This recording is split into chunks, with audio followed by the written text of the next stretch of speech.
Public যে আছে যে কারেন্ট যে লোডশেডিং নিয়ে এরা কনফার্ম কবে এসছে আজ পর্যন্ত এটা ঠিক হয়নি।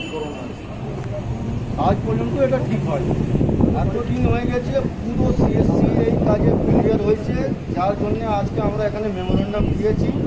আমরা বলেছি যে আপনারা এটা দেখুন, তাড়াতাড়ি জানা মানুষ যত মানুষ আছে যে এতে ভুগছে তাকে তাড়াতাড়ি ঠিক করুন।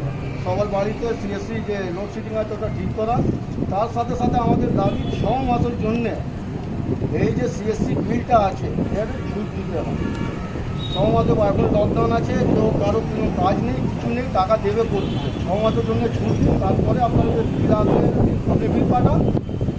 আর তার সাথে সাথে আমাদের একটা আরও দাবি আছে স্টেট গভর্নমেন্ট থেকে, যে আপনারা এই সিএসসি যে একটা যে কাজ করছে মনোপলি করে কাজটা করা যাবে না। একটা আরও কোনো টিমকে নিয়ে আসুন যে এখানে বেঙ্গলের কাজ কলকাতাতে কাজ করে, কেন কি মনোপলি থেকেই এটা এত হয়েছে।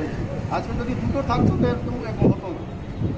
আর সিএসসি যে রেট বাড়ছে সবসময়, এই যে একটা এই চার্জ করে করে বাড়াচ্ছে, আমাদের একটা এই যে দাবি আছে স্টেট গভর্নমেন্ট থেকে, আপনারা এখানে মনোপলি করেন না, একটা কোনো টিমকে রাখবেন।